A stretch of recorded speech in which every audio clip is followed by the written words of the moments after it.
It's very difficult to have any meaningful discussion at the moment when two sides are so polarised that they don't want to come together. One side will say something like, oh, President Trump lied 14,000 times throughout his presidency. And to anyone on the right, they would say that's just utterly ridiculous. And then you go, are you talking about a real lie, or are you talking about something that is... I mean, if I say that I think Robert Plant's the greatest rock vocalist that ever existed, he certainly topped all the polls and he was in the world's biggest rock band. Am I lying? No. It's just opinion. Some people would say, I mean, I truly believe he was arguably at the time in the band that he was in, the world's greatest vocalist.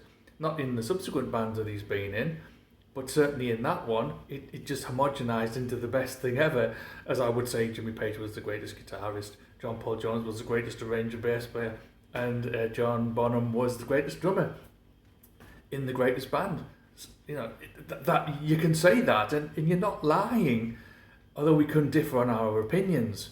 However, when you've got the clear lies, and I mean, honestly, I don't care what you say, if there's 20 million people coming over your border and some clown Mayorkas is saying that it's the most secure border ever, that's not an opinion.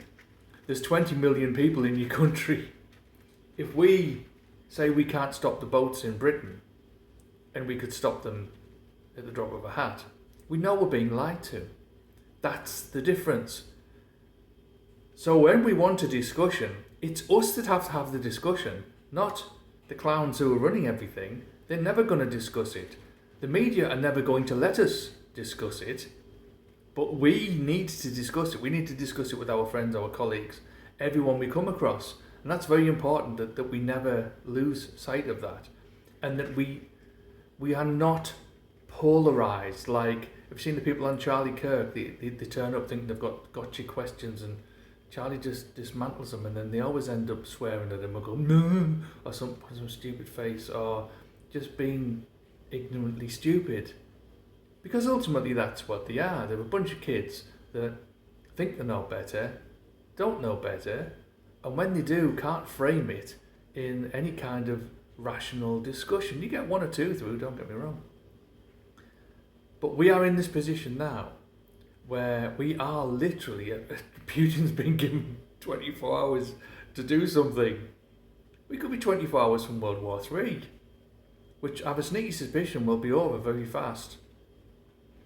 And the elites will all be in their little bunkers, and they'll just come out after all the severe radiation's dispersed, and they'll probably just get on with it. Don't think it'll be as good as they think it's going to be, but there's no winners in that. We're never going to win.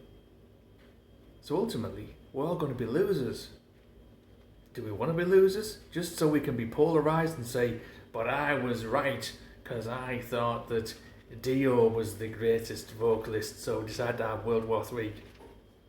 Because that's kind of the situation that we're at.